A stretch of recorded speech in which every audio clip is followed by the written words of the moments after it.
En el nombre del Padre, y del Hijo, y del Espíritu Santo. Que el Dios de la vida, que ha resucitado a Jesucristo, rompiendo las ataduras de la muerte, esté con todos ustedes. Hermanos, buenos días a todos. Sean bienvenidos a esta celebración. Invoquemos ahora, hermanos, la bendición de Dios, nuestro Padre.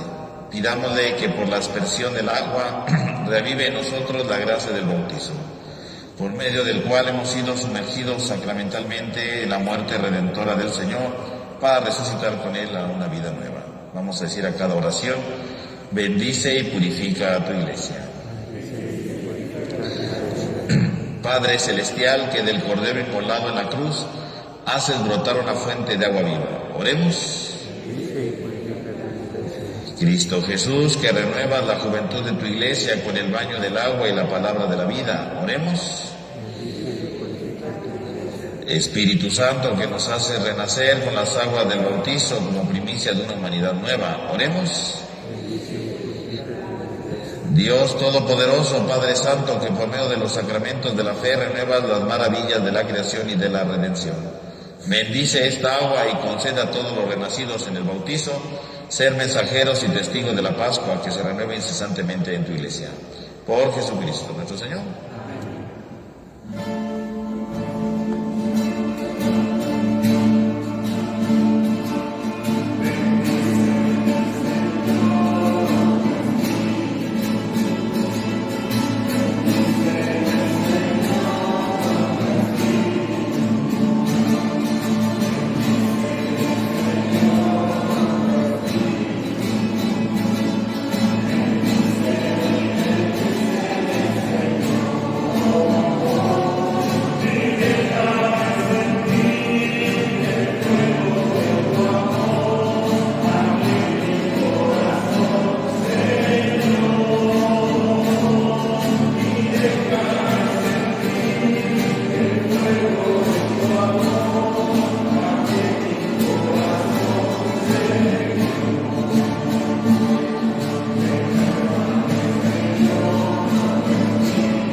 Que Dios Todopoderoso nos purifique del pecado y por la celebración de esta Eucaristía nos haga dignos de participar del banquete de su reino por los siglos de los siglos.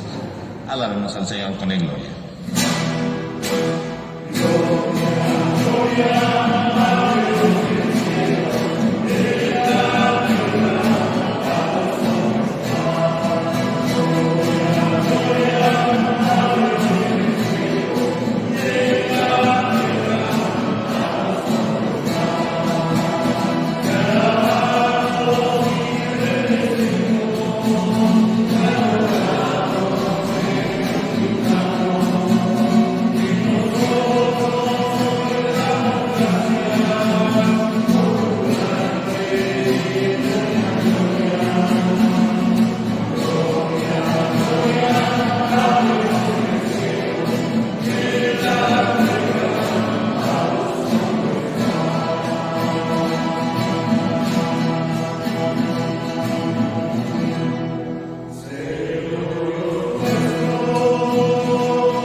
Dios de eterna misericordia, que reanimas la fe de este pueblo a ti consagrado, con la celebración anual de las fiestas pascuales, aumenta en nosotros los dones de tu gracia para que todos comprendamos mejor la excelencia del bautizo que nos ha purificado, la grandeza del Espíritu que nos ha regenerado y el precio de la sangre que nos ha redimido.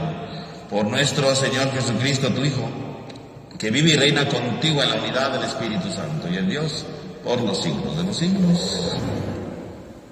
Tenga la bondad de tomar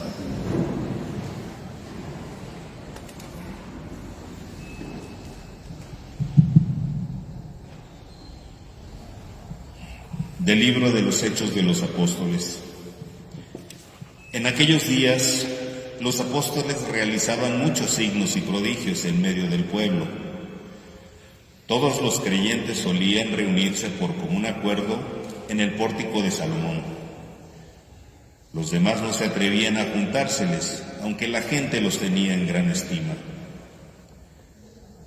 El número de hombres y mujeres que creían en el Señor iba creciendo de día en día, hasta el punto que tenían que sacar en literas y camillas a los enfermos y ponerlos en las plazas, para que cuando Pedro pasara, al menos su sombra cayera sobre alguno de ellos.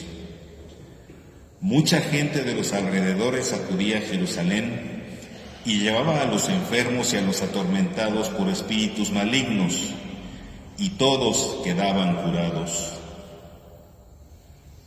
Palabra de Dios. La misericordia del Señor es eterna. Aleluya.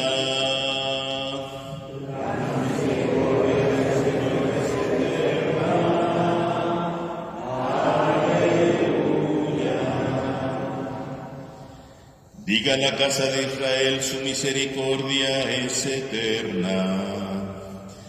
Diga la casa de Aarón, su misericordia es eterna. Digan los que temen al Señor, su misericordia es eterna.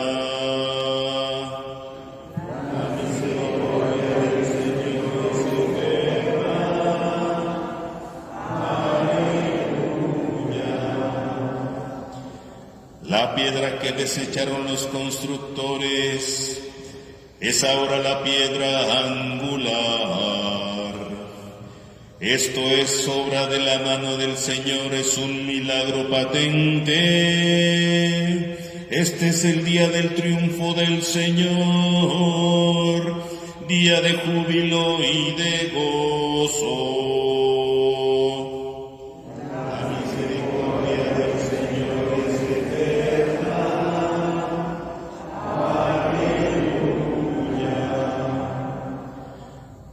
Libéranos, Señor, y danos tu victoria.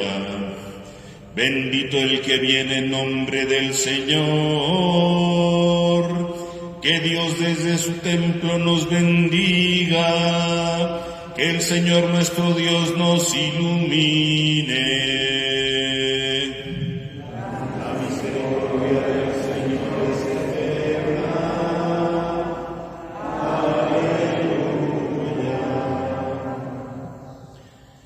Del libro del Apocalipsis del apóstol San Juan. Yo, Juan, hermano y compañero de ustedes en la tribulación, en el reino y en la perseverancia en Jesús, estaba desterrado en la isla de Patmos por haber predicado la palabra de Dios y haber dado testimonio de Jesús. Un domingo caí en éxtasis y oí a mis espaldas una voz potente como de trompeta que decía: escribe en un libro lo que veas y envíalo a las 7 comunidades cristianas de Asia, a Éfeso, Esmirna, Pérgamo, Tiatira, Sardes, Filadelfia y Laodicea. Me volví para ver quién me hablaba, y al volverme vi 7 lámparas de oro, y en medio de ellas un hombre vestido de larga túnica, ceñida a la altura del pecho, con una franja de oro. Su cabeza y sus cabellos eran blancos, como la lana blanca, como la nieve, sus ojos como llama de fuego. Sus pies parecían de metal precioso como electroacrisolado en el horno, su voz como voz de grandes aguas. Tenía en su mano derecha 7 estrellas, y de su boca salía una espada aguda de 2 filos, y su rostro como el sol cuando brilla con toda su fuerza. Al contemplarlo, caía a sus pies como muerto, pero él, poniendo sobre mí la mano derecha, me dijo: no temas, yo soy el primero y el último, yo soy el que vive. Estuve muerto, y ahora, como ves, estoy vivo por los siglos de los siglos. Yo tengo las llaves de la muerte y del más allá. Escribe lo que has visto, tanto sobre las cosas que están sucediendo, como sobre las que sucederán después. La explicación del misterio de las 7 estrellas que has visto en mi mano derecha y de los 7 candeleros de oro es esta. Las 7 estrellas son los ángeles de las 7 iglesias, y los 7 candeleros son las 7 iglesias. Palabra de Dios.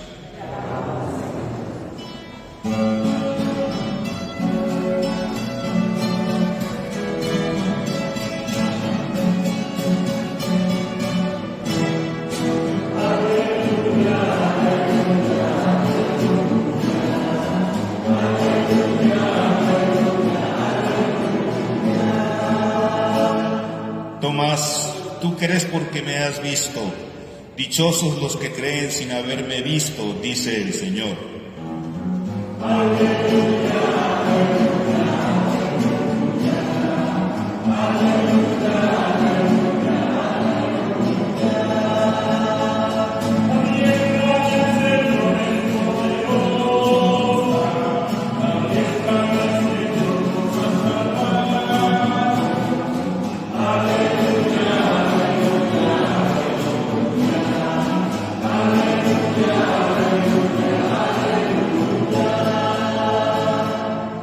El Señor esté con ustedes. Del Santo Evangelio según San Juan.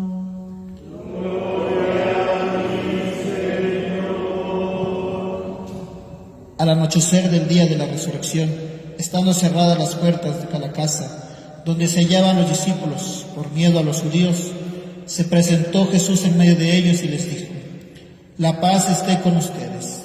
Dicho esto, les mostró las manos y el costado. Cuando los discípulos vieron al Señor, se llenaron de alegría. De nuevo les dijo: la paz esté con ustedes. Como el Padre me ha enviado, así también los envío yo. Después de decir esto, sopló sobre ellos y les dijo: reciban el Espíritu Santo. A los que les perdonen los pecados les quedarán perdonados, y a los que no se los perdonen les quedarán sin perdonar. Tomás, uno de los 12, a quien llamaban el gemelo, no estaba con ellos cuando vino Jesús, y los otros discípulos le decían: hemos visto al Señor. Pero él les contestó: si no veo en sus manos la señal de los clavos, y si no meto mi dedo en los agujeros de los clavos, y no meto mi mano en su costado, no creeré. 8 días después estaban reunidos los discípulos a puerta cerrada, y Tomás estaba con ellos. Jesús se presentó de nuevo en medio de ellos y les dijo: la paz esté con ustedes.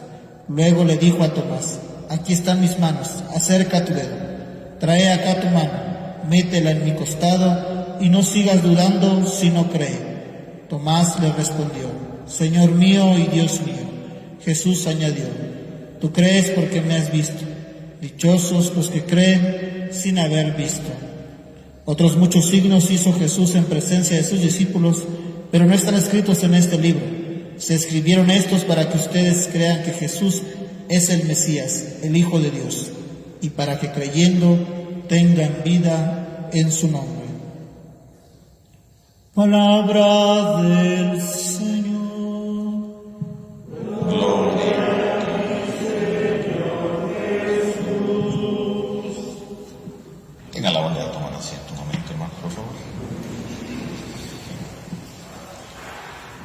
Hermanos, estamos celebrando este tiempo de la Pascua en la que contemplamos a Cristo que ha resucitado.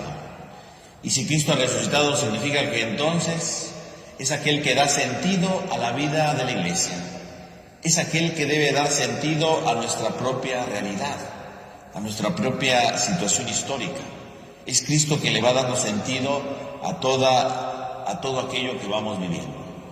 Por eso el día de hoy hemos escuchado en la segunda lectura, tomada del libro del Apocalipsis, este relato que nos habla precisamente sobre el sentido de la vida de la Iglesia a la luz de Cristo resucitado.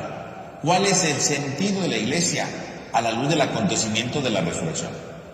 El libro del Apocalipsis ciertamente es un libro complejo por sus simbolismos, es un libro complejo ciertamente por la manera como se escribe, ¿verdad? Por la manera como se van diciendo las cosas. Sin embargo, el libro del Apocalipsis pretende precisamente iluminar la vida de los creyentes. Algunas veces hemos pensado que el libro del Apocalipsis es un libro para tener miedo, ¿no? Porque habla del fin del mundo y cosas por el estilo. Nada que ver con eso. El libro del Apocalipsis es un libro de esperanza. Es un libro para animar a los perseguidos, para animar a los decaídos, para darle fortaleza a aquellos que no le encuentran sentido a su vida. Sobre todo el libro del Apocalipsis, que es escrito a finales del siglo I, cuando la Iglesia sufría una persecución, cuando la Iglesia era perseguida, y entonces la Iglesia empezaba a sufrir precisamente los embates de esas persecuciones, y empezaba a sufrir precisamente todo tipo de adversidades, todo tipo de circunstancias difíciles en su vida. Esa es la Iglesia, ¿no? En aquel tiempo el emperador Domiciano perseguía a la Iglesia, y el Apocalipsis lo escriben para eso, para animar, ¿no? Claro, hoy lo leemos, hay gente que lo lee y dice, ay, qué miedo, ¿verdad? Ay, el anticristo y cosas por el estilo que sacan las películas de Hollywood. Bueno, esas son las películas de Hollywood. En el tiempo que se escribió el Apocalipsis era para dar ánimo, y el que leía ese libro se llenaba de ánimo. Hoy escuchamos, ¿verdad?, en la segunda lectura, entonces, este texto del Apocalipsis, que es el inicio, ¿verdad? Estamos en el capítulo 1. Y justamente el capítulo 1 trata de dar a entender el objetivo de este libro, pero también trata de dar a entender cuál es el sentido de la vida de la comunidad. Y nos narra cómo el autor de este texto, ¿verdad?, tiene una visión, que tiene que escribirla, dice, a 7 comunidades, ¿no? A Éfeso, Esmirna, Pérgamo, Tiatira, Sardes, Filadelfia, Laodicea. 7 comunidades de aquel tiempo. Pero lo cierto es que esas 7 comunidades, ¿verdad?, no nada más se incluyen solamente ellas, de 7, ¿no? El número 7 en la Biblia es la totalidad. Por lo tanto, esta visión es para toda la Iglesia. Si el 7 es la totalidad, significa que está escrita para toda la Iglesia, para toda la comunidad, no solamente para 7 de aquel tiempo. Está implícita para todos. Este mensaje es también dirigido a nosotros, también es dirigido a nuestra situación de la vida, de la historia. Esas comunidades estamos representados todos, y por lo tanto esta visión es para todos. Y nos quiere dar a conocer entonces cuál es el sentido de la resurrección en nuestra vida. Porque Cristo se ha resucitado, tiene que transformar nuestra vida. Dice, ¿verdad?, el texto, ¿no? Dice, vi 7 lámparas de oro y en medio de ellas un hombre vestido con una larga túnica. Bueno, en primer lugar, las 7 lámparas. ¿Qué representan las 7 lámparas? Las 7 lámparas representan las 7 iglesias, justamente. Las 7 lámparas representan las 7 iglesias. Y estas 7 lámparas, ¿verdad? ¿Por qué la iglesia se identifica con la lámpara? Porque la lámpara representa la luz, ¿no? La luz que brota de la oración. Por lo tanto, ¿qué son las 7 lámparas? Es la iglesia que está en oración. Es la iglesia que está en continua oración continuamente en su vida. Esas son las 7 lámparas. Una iglesia orante, una iglesia perseverante en la oración, una iglesia iluminada por la oración, transformada totalmente por la oración. Esa es, ¿no? Y ciertamente la iglesia tendría que ser siempre una lámpara encendida, porque una lámpara encendida es una iglesia que está viva. Una iglesia que ilumina a los demás. ¿Para qué sirven las lámparas o las velas, verdad? Pues para iluminar a los demás. Nadie prende una vela para que esté oscuro, ¿no? Uno prende la vela para que se quite la oscuridad, ¿no? Por lo tanto, la iglesia tendría que ser una lámpara, una vela encendida, iluminando a los demás, dándole sentido a la vida de los demás, disipando la tiniebla. Pero la única manera de disipar la tiniebla es en oración. Por lo tanto, las lámparas encendidas representan a la iglesia que está en oración. La iglesia que está orante, la iglesia que está animosa en la oración y que no se deja desanimar en ningún momento por las adversidades de la vida. Que no se aburre de lo que hace, Porque a veces uno de los grandes peligros de la vida de fe es precisamente el acostumbrarse a las cosas, ¿no? Ese es un peligro de la fe, ¿no? Cuando la gente, ¿verdad?, dice, es que vamos a misa todos los domingos, ¿no? Y la gente de repente dice, ya me aburrí de ir a misa los domingos. Sí, ya se aburrió porque no es una lámpara encendida, es una lámpara apagada, ¿no? La lámpara encendida es la que está en oración. Y podemos venir a misa todos los domingos, durante años, y nunca cansarnos. Y siempre sorprendernos de lo que dice la palabra de Dios. Hay gente, ¿verdad?, que me ha tocado oír, que dice, que ¿para qué voy si siempre son las mismas lecturas? Cada año leen lo mismo, cada año es lo mismo. Sí, porque es una lámpara apagada. Quiere decir que ya se aburrió, quiere decir que ya se cansó, quiere decir que ya no tiene ánimos, quiere decir que ya no tiene fuerzas, quiere decir que ya no quiere seguir adelante, ¿no? La iglesia tendría que ser lámpara siempre en oración. Y el que está en oración siempre se deja sorprender por Dios.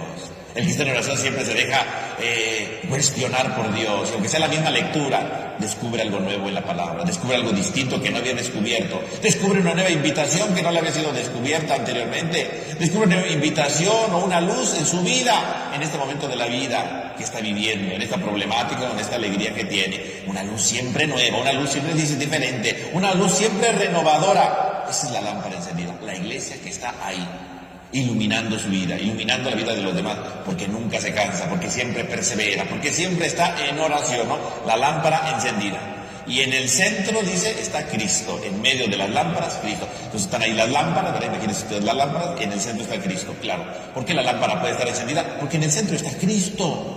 Porque en el fondo la iglesia vive de Cristo, se alimenta de Cristo, se deja transformar por Cristo, solo Cristo le da sentido a su vida. Y ahí está en el centro, ¿no? Iluminando su vida, dándole sentido a todo. Y si Cristo es el centro, ¿qué significa que Cristo es el centro? Entonces, fíjese cómo el libro del Apocalipsis empieza a describir a Cristo, ¿no? Y uno dirá, ¿y para qué lo describe? Porque cada una de las partes del cuerpo que va describiendo es lo que la iglesia tendría que tener en su vida. ¿Quieres vivir en oración? ¿Quieres ser una lámpara encendida? Identifícate con Cristo, porque Él es el que está en el centro de la iglesia. En primer lugar, dice, lo vi con una túnica larga, ceñida con un cinturón a la altura del pecho. ¿Y qué representa eso? Una túnica larga se representa una túnica sacerdotal. Y dice que aquí tenía un cinturón, ¿verdad?, a la altura del pecho. ¿Qué significa tener un cinturón a la altura del pecho? ¿Quién usaba un cinturón a la altura del pecho? Solamente los sacerdotes. Por lo tanto, en primer lugar, lo que nos está diciendo es que ese que está ahí al centro es Cristo, claro, pero que Cristo es sacerdote, túnica larga, una túnica talada hasta el piso y un cinturón de oro, ¿verdad?, aquí en el pecho. Esa es la imagen de un sacerdote. El que está al centro es Cristo, pero Cristo como sacerdote. Cristo que es sacerdote, y sacerdote entonces en el sentido que ofrece sacrificio. Cristo que es sacerdote que se ofrece a sí mismo como sacrificio. Si la iglesia encuentra luz en Cristo es porque Él mismo se ha sacrificado, porque Él mismo se ha ofrecido como sacrificio. Es el sacerdote por antonomasia, porque no solamente ofrece el sacrificio, Él mismo es la víctima del sacrificio. Y eso es lo que estamos celebrando en la Pascua, ¿a poco no? Que Cristo haya resucitado. ¿Por qué resucitó? Porque se ofreció en el sacrificio de la cruz, ¿no? Y muriendo en la cruz perdonó nuestros pecados. Y muriendo en la cruz nos da la gracia para empezar una vida nueva. Y muriendo en la cruz nos ha transformado para ser una humanidad distinta, renovadora, totalmente nueva, totalmente capaz de transformar todas las estructuras del mundo. Ese es Cristo. Ahí está en el centro, el sacerdote que se ha ofrecido, el sacerdote que ha dado su vida para que nosotros pudiéramos tener una vida nueva. La iglesia entonces siempre será una lámpara encendida, en la medida en la que tenga a Cristo como sacerdote y sepa que su vida no depende de su propio esfuerzo, sino de la gracia de Cristo. Que el bien que podamos hacer, que el mal que podamos vencer, es gracias a Cristo. Y en la medida en la que venzamos el mal, en la medida en la que nos esforcemos por vivir el amor, en la medida en la que nos esforcemos por transformar nuestra vida, ahí está brillando Cristo en nuestra vida. Porque su gracia entra, porque su gracia nos transforma, porque su gracia nos va renovando en lo más profundo de nuestro ser. Ahí está Cristo, transformándonos totalmente, ¿no? El sacerdote que está en el centro para iluminar nuestra vida, el sacerdote que está en el centro para transformar nuestra historia, el sacerdote que está en el centro que ha dado su vida para salvarnos totalmente. La iglesia vive y tiene a Cristo como centro en primer lugar porque Él ha muerto por nosotros. Y nosotros podremos ser lámparas encendidas en la medida que dejemos que esa salvación llegue a lo más profundo de nuestro ser. Su cabeza y sus cabellos eran blancos como la lana blanca. ¿Y qué significa la cabeza? La cabeza, ¿verdad?, representa en la Biblia la capacidad de tener autoridad. Es la autoridad. Y esta cabeza, dice, tiene cabellos blancos. ¿Y qué representa el cabello blanco? Por un lado, el blanco representa a Dios, ¿no? Tener cabello blanco representa la divinidad. Entonces, esta es una autoridad que viene de parte de Dios. Cristo tiene la autoridad de Dios. Es la cabeza blanca, es decir, la autoridad de Dios. Pero también tener cabellos blancos es el símbolo de la sabiduría. Porque para los antiguos israelitas, ¿verdad?, el que tiene cabellos blancos es una persona anciana. Y una persona anciana en aquel tiempo era una persona sabia, ¿no? Hoy día las personas que tienen cabellos blancos, ¿verdad?, porque son ancianos, son estorbos, ¿no? Porque, como diría el Papa Francisco, vivimos en una cultura del descarte, ¿no? Ya está viejito, ya no sirve, ¿no? Pero en aquel tiempo no. En aquel tiempo las personas con cabello blanco es símbolo de sabiduría. Por lo tanto, tener la cabeza blanca entonces representa que la autoridad de Cristo es la autoridad de Dios, y es una autoridad llena de sabiduría. En el centro de la iglesia está Cristo con toda su sabiduría y con toda su autoridad. Una autoridad que lleva para un nuevo camino, que lleva a la autoridad divina. Por lo tanto, quiere decir que nosotros como iglesia debemos tener a Cristo así como sacerdote que se ha entregado, pero también que tiene los cabellos blancos en su cabeza. Es decir, Él es nuestro guía, Él es el que va dando sentido a la historia, Él tiene la autoridad total, porque sus enseñanzas son de sabiduría, aunque sean difíciles de poner en práctica, ¿no? Aunque sea complejo lo que Cristo nos dice, pero es la verdadera sabiduría. Fuera de esa es sabiduría ficticia, sabiduría artificial, sabiduría sin sentido, ¿no? El de la cabeza con cabellera blanca representa entonces, ¿verdad?, las enseñanzas de Cristo, y ahí está la enseñanza del perdón, por poner una, ¿no? Y sí, esa es una cosa muy compleja de vivir, lo hemos dicho en otras ocasiones, qué difícil es perdonar. Pero eso es la verdadera sabiduría. La venganza no es sabiduría. Para ser vengativos, cualquier salvaje lo hace. Pero para perdonar, eso se requiere la sabiduría. Cristo que está ahí, con su cabeza blanca, con sus cabellos blancos, como diciendo que la iglesia será una iglesia, ¿verdad?, una vela encendida, será una luminaria en la historia, si efectivamente se deja guiar por Cristo, si efectivamente se deja guiar por su sabiduría, si se deja guiar por su palabra, ¿no? En la cabeza con cabellos blancos. Sus ojos como llama de fuego, los ojos como llama de fuego. ¿Qué son los ojos? Los ojos, ¿verdad?, es lo que nos permite conocer la realidad, ¿no? Los ojos son lo que nos permite enjuiciar las cosas, ¿no? Y entonces aquí dice que sus ojos tienen fuego.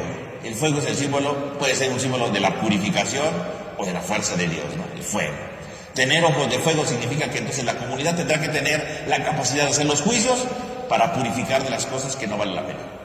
La iglesia tendrá que tener ojos de fuego si quiere seguir encendida, purificando y quitando las cosas que no valen la pena. Tener un juicio certero e ir purificando de las inmundicias del mundo. Y entonces tener ojos de fuego es tener la capacidad de decir, esto no viene de Dios, ¿no? Es que todo el mundo habla de eso, bueno, todo el mundo habla de eso. Es la moda, es la moda. Tener ojos de fuego significa tener la capacidad de descubrir qué viene de Dios y qué no viene de Dios. Es que está de moda el aborto, pues el aborto estará de moda, pero ojos de fuego significa, voy a purificar. Eso no viene de Dios, eso no viene de parte de Dios, hay que saber purificar. Hay que tener ojos de fuego y decir, a ver, ¿qué viene de Dios y qué no viene de Dios? No porque todo el mundo lo dice, no porque todo el mundo lo habla, no porque todo el mundo lo comenta, significa que está bien. Hay que tener ojos de fuego.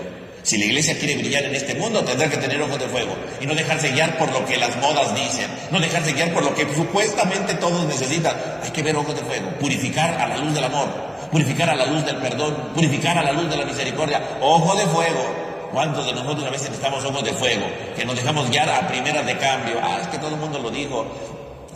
Es que me lo recomendaron. No es que me lo recomienden. Ojo de fuego.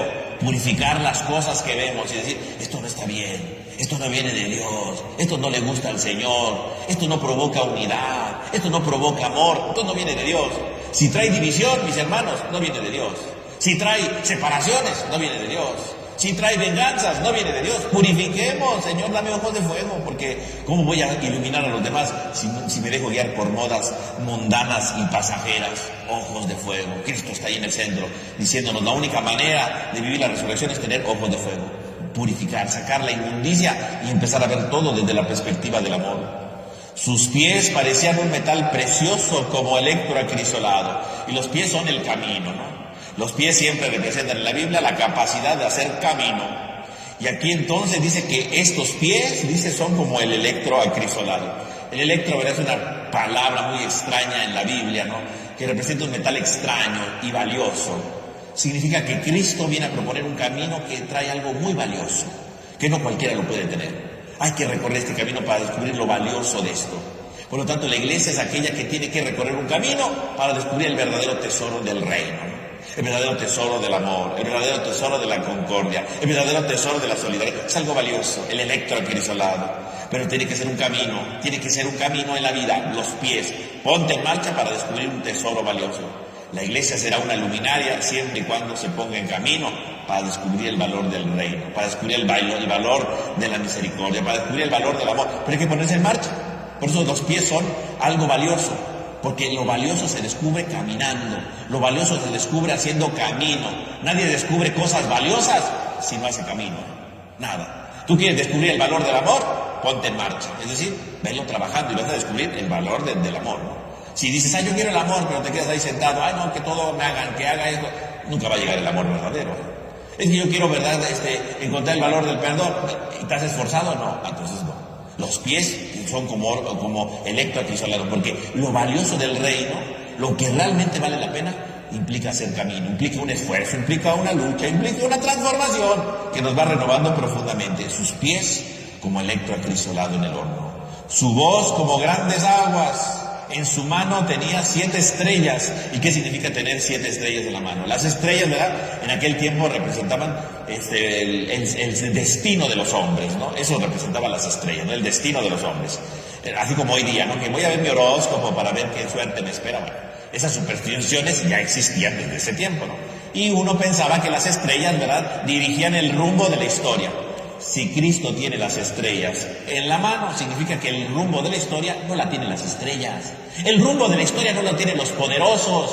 El rumbo de la historia no la tiene el emperador que los perseguía. El rumbo de la historia está en las manos de Cristo. Cristo es el que dirige el rumbo de la historia. Y la iglesia caminará en la medida en la que puede sentir que Cristo es el sentido de su vida, porque Él es el que tiene el destino de la iglesia. Él es el que va manejando el sentido de la historia. Él es el que va transformándolo todo para renovar a la iglesia. En sus manos estaban las estrellas. Ahí la tenían, ¿no? Ahí va teniéndolo todo. En Él está todo el destino de la iglesia, el destino de la historia. Por lo tanto, no es nada de supersticiones ni de cosas fantoches. Es Cristo el que tiene toda la historia. Es Cristo el que le da sentido a nuestra vida. Es Cristo el que le va transformando todo. Él es el que va dándole sentido a nuestra propia historia. Y de su boca salió una espada aguda de 2 filos. De su boca sale una espada. Porque la palabra de Dios es una espada de 2 filos. La única manera de defenderse en la iglesia, ¿cómo es? Con la espada de la palabra. Con la palabra de Dios, con la palabra del perdón, con la palabra de la misericordia, con la palabra de la paciencia. Es la única manera de defenderse.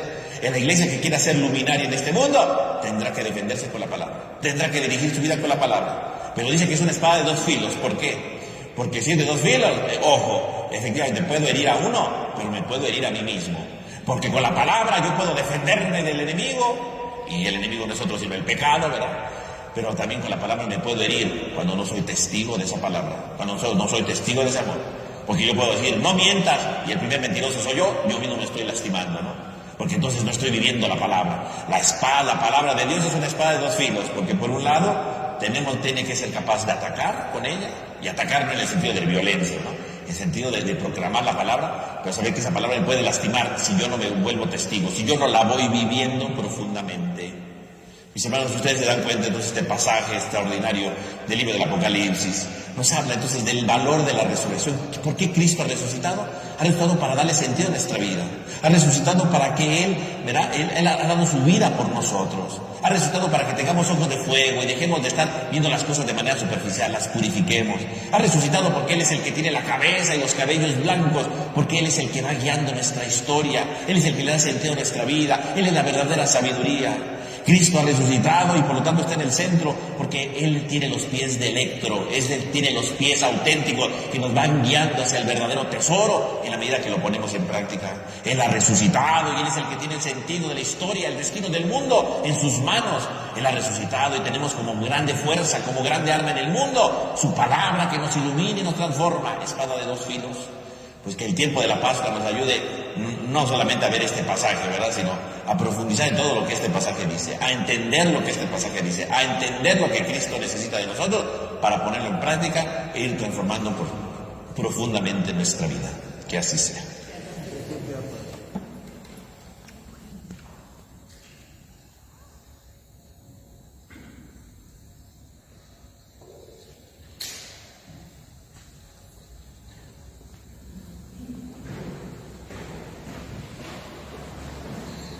Vamos a ponernos de pie y decimos: creo en Dios Padre Todopoderoso, Creador del cielo y de la tierra.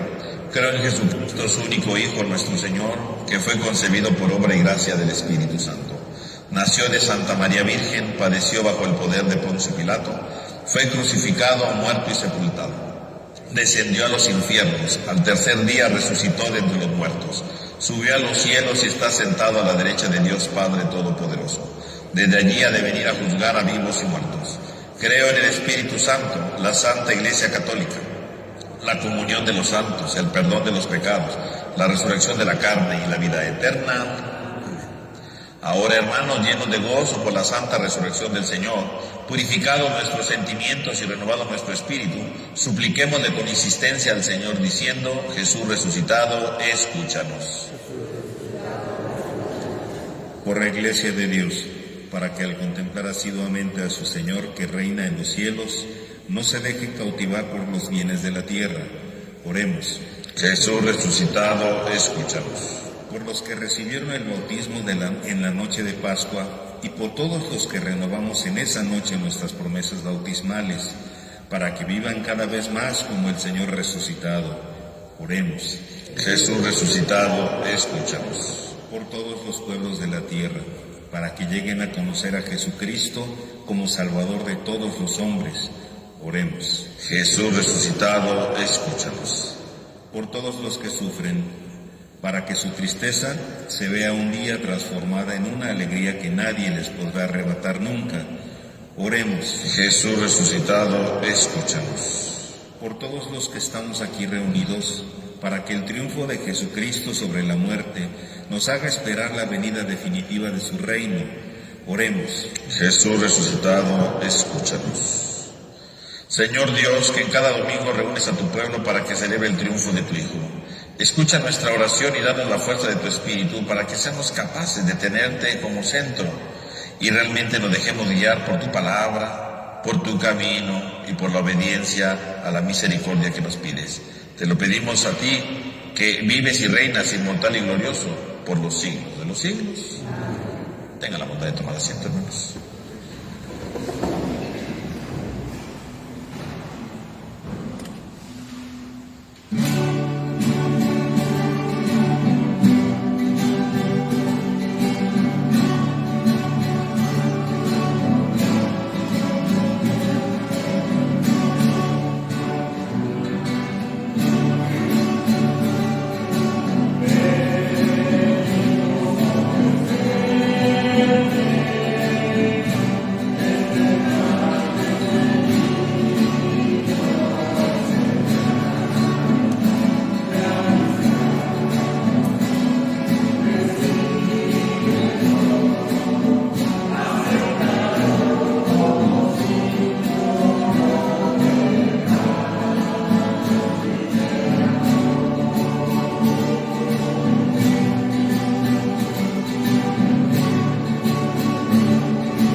En el momento de ofrecer el sacrificio de toda la iglesia, oremos a Dios Padre Todopoderoso.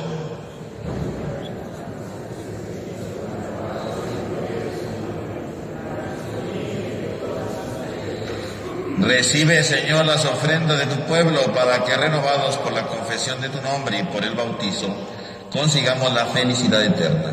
Por Jesucristo nuestro Señor. Que el Señor esté con ustedes.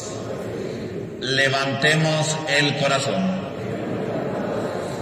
Demos gracias al Señor nuestro Dios. En verdad es justo y necesario, es nuestro deber y salvación glorificarte siempre, Señor, pero más que nunca en este día en que Cristo, nuestra Pascua, fue inmolado, porque Él es el verdadero Cordero que quitó el pecado del mundo, muriendo destruyó nuestra muerte y resucitando restauró la vida.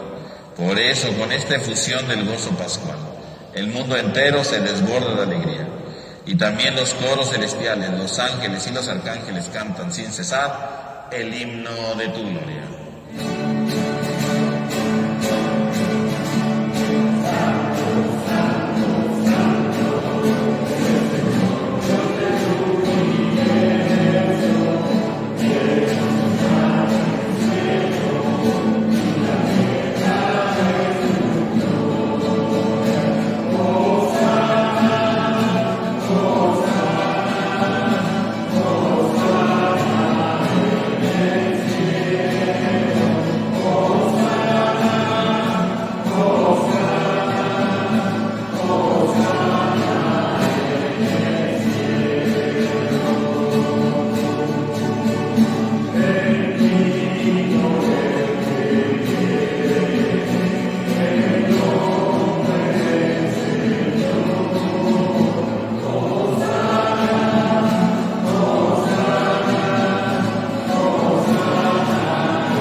Santo eres en verdad, Señor, fuente de toda santidad. Por eso te pedimos que santifiques estos dones con la efusión de tu Espíritu, de manera que se conviertan para nosotros en el cuerpo y la sangre de Jesucristo nuestro Señor, el cual, cuando iba a ser entregado a su pasión voluntariamente aceptada, tomó pan. Dando gracias, lo partió y lo dio a sus discípulos diciendo: tomen y coman todos de él, porque esto es mi cuerpo, que será entregado por ustedes.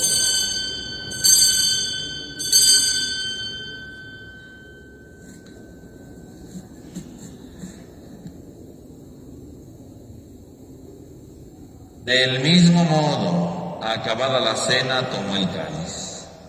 Dando gracias de nuevo, lo pasó a sus discípulos diciendo: tomen y beban todos de él, porque este es el cáliz de mi sangre, sangre de la alianza nueva y eterna, que será derramada por ustedes y por muchos para el perdón de los pecados. Hagan esto en conmemoración mía.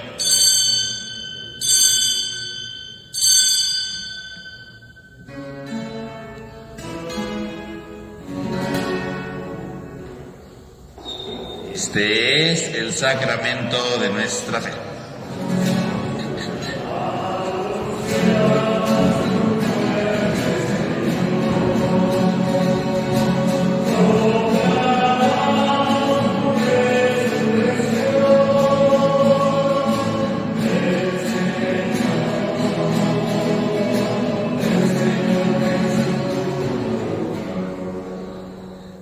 Así pues, Padre, al celebrar ahora el memorial de la muerte y resurrección de tu Hijo, te ofrecemos el pan de vida y el cáliz de salvación. Y te damos gracias porque nos haces dignos de servirte en tu presencia. Te pedimos humildemente que el Espíritu Santo congregue en la unidad a cuantos participamos del cuerpo y sangre de Cristo. Acuérdate, Señor, de tu iglesia extendida por toda la tierra y reunida aquí en el día santísimo de la resurrección de nuestro Señor Jesucristo. Y con el Papa Francisco, nuestro obispo Jorge y todos los pastores que cuidan de tu pueblo, llévala a su perfección en la caridad. Acuérdate también de nuestros hermanos que durmieron en la esperanza de la resurrección y de todos los que han muerto en tu misericordia, admítelos a contemplar la luz de tu rostro. Ten misericordia de todos nosotros y así con María, la Virgen Madre de Dios, San José su esposo, los apóstoles y cuantos vivieron en tu amistad a través de los tiempos, merezcamos por tu Hijo Jesucristo compartir la vida eterna y cantar tus alabanzas.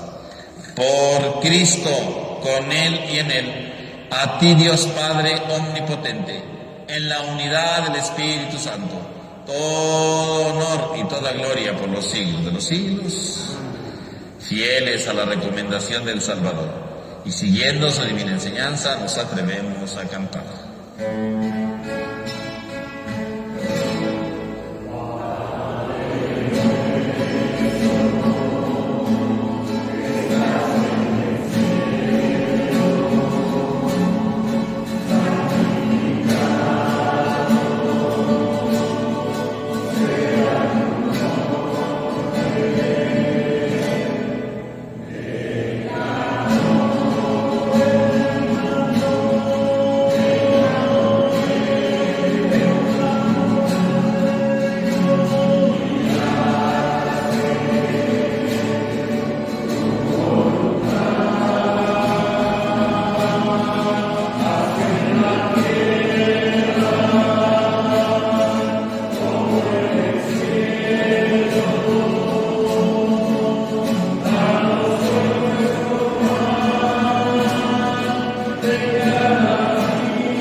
Líbranos de todos los males, Señor, y concédenos la paz en nuestros días, para que, ayudados por tu misericordia, vivamos siempre libres de pecado y protegidos de toda perturbación, mientras aguardamos la gloriosa venida de nuestro Salvador Jesucristo. Señor Jesucristo, que dijiste a tus apóstoles, la paz les dejo, mi paz les doy, no tengas en cuenta nuestro pecado, sino la fe de tu iglesia, y conforme a tu palabra, concédenos la paz y la unidad. Tú, que vives y reinas por los siglos de los siglos, que la paz del Señor esté con todos ustedes. Como hijos de Dios, intercambian ahora un gesto de paz.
Este es el Cordero de Dios que quita el pecado del mundo. Dichosos los invitados a la cena del Señor.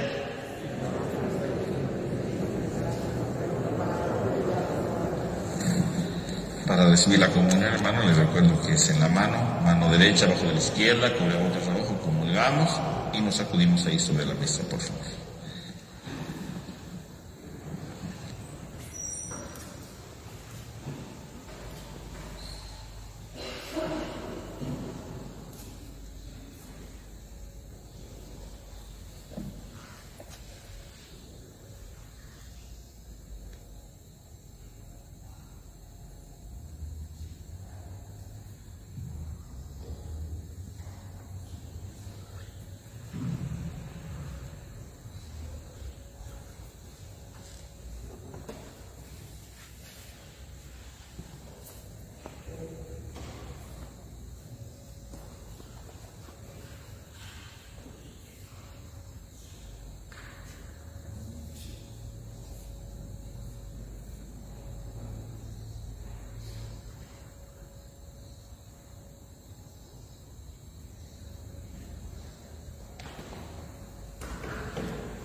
Vamos a hacer la oración de comunión espiritual. Creo, Señor mío, que estás realmente presente en el Santísimo Sacramento del altar. Te amo sobre todas las cosas y deseo ardientemente recibirte dentro de mi alma. Pero no pudiendo hacerlo ahora sacramentalmente, ven al menos espiritualmente a mi corazón, como si ya te hubiese recibido. Me abrazo y me uno todo a ti. Oh Señor, no permitas que me separe de ti. Amén. Oremos. Dios Todopoderoso, concédenos que la gracia recibida en este sacramento pascual permanezca siempre en nuestra vida. Por Jesucristo nuestro Señor. Hermanos, el día de mañana tendremos la misa en San Marcos, ¿verdad? Es la fiesta de San Marcos. Y entonces tendremos la misa con motivo de la fiesta patronal. Estará a las 6 de la mañana, las mañanitas, a San Marcos. Luego la misa a las 8 de la mañana, a la 1 de la tarde y a las 7 de la noche, ¿no? Entonces van a llevar a cabo estas celebraciones mañana con motivo de la fiesta de San Marcos. Como la misa es a las 7 de la noche, entonces no hay misa aquí mañana, ¿verdad? Porque aunque siempre la misa comunitaria es a las 7 de la noche, pero ahora va a ser en San Marcos porque es la fiesta, ¿verdad? Para tomarlo en cuenta. Y también se va a hacer un recorrido, ¿verdad? En camioneta ahora, ¿verdad? No va a ser como siempre a pie, ¿verdad? Sino va a ser en la camioneta, con la imagen de San Marcos por las diversas calles del pueblo de Mexicalcingo a partir de las 4 de la tarde. Que el Señor esté con ustedes. A cada una de las oraciones respondemos amén. Que Dios Todopoderoso los bendiga en este día solemnísimo de la Pascua y compadecido de ustedes los guarde de todo pecado. Que les conceda el premio de la inmortalidad a aquel que los ha redimido para la vida eterna con la resurrección de su Hijo. Que ustedes, una vez terminados los días de la pasión, celebran con gozo la fiesta de la Pascua del Señor, puedan participar con su gracia en el júbilo de la Pascua eterna. Y la bendición de Dios Todopoderoso, Padre, Hijo y Espíritu Santo, descienda sobre todos ustedes. En la alegría de Cristo resucitado podemos ir en paz. Aleluya, aleluya. Demos gracias a Dios. Aleluya, aleluya. Que tengan todos un feliz domingo.